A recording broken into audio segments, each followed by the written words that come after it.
right, guys, we'll go ahead and get started with Mac here. Nick Grote, go ahead.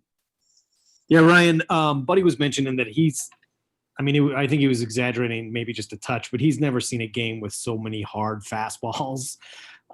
Did that strike you too? Did that stand out to you? Yeah, obviously all their guys. I think the slowest fastball we saw tonight was probably 97. They had some good stuff, man. They came at us pretty good, and it's baseball. I mean, do you get enough time in a game to adjust? Like I know over the course of a career or over a season, you can adjust to a fastball, but like in one game with so many, can you adjust to that kind of velo? Yeah, I mean, obviously, man, it's tough. Those are top velo stuff like that, and different pitchers. It looks different from different guys, but it's not an excuse. We're going out there, we're professionals, and but we did see some good velo tonight, that's for sure.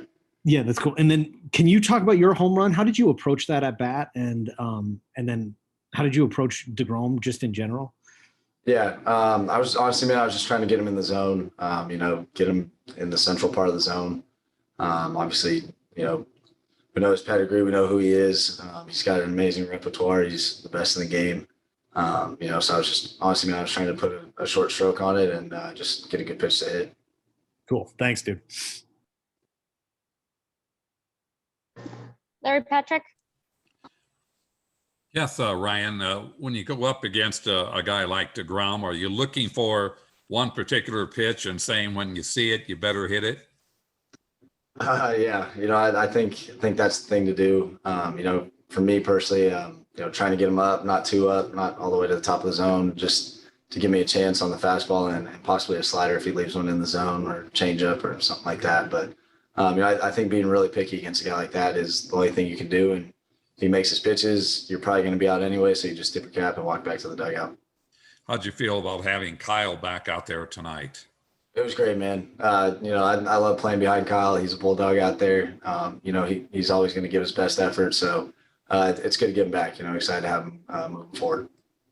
Barring any injuries, we now have kind of the starting rotation we figured on at the beginning of the year.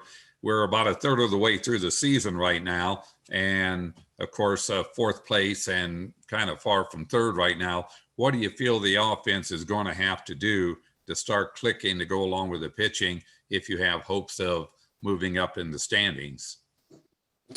That's a good question, man. I honestly think we just need to keep getting better. If we keep putting better at bats on them, you start seeing these guys more. We're a young team. A lot of these guys are just kind of getting their feet wet. And I think that the more they play at these ballparks, the more they see these pitchers, the better that we're all going to get. So, I think having good quality bats, passing the torch to the next guy and everything like that, I think that's going to help us big time. All right. Thanks, Ryan. Yep. Thomas.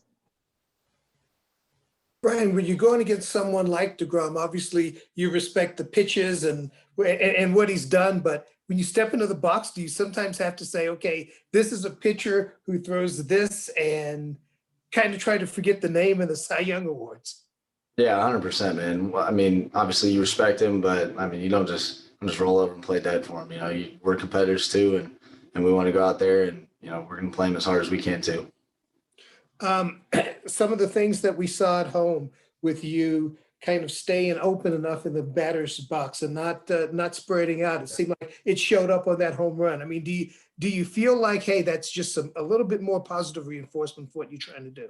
Yeah, definitely. Anytime that I can stay above the ball, I'm typically going to get a better swing off. As far as the defense is concerned, you were able to make one heck of a barehand play. First of all, do you normally barehand the ball coming at that speed? And secondly, how did it feel to make a play like that? Yeah, good play, man. I was excited I made it. I felt like that was the only way I could get him out, honestly. So I just kind of went for it and made the play. So yeah. Okay, and finally, I think it's 4 of your last 5 hits have been home runs. Do you? I guess, does that say that you're feeling good at the plate right now? I don't know, man. I'd like to mix in a couple more singles or doubles in there, help the squad out. But definitely have a good swing going right now. So just got to keep on keeping on and, putting good at bats together and, trying to help score runs and win games. Hey, last one for me, to see Rogers kind of stick with some balls and get a couple hits tonight, obviously off a guy who's, well known. I mean, what do you feel that does for his confidence going forward? That was awesome, man. So Raj and I were in the cage before the game and we got on, a machine and had the spin and fastball turned all the way up and, just kind of seeing him take that into the game and doing exactly what he practiced, man, that was very professional. So that was good to see and I'm happy for him. All right. Thanks a lot, Ryan. Last question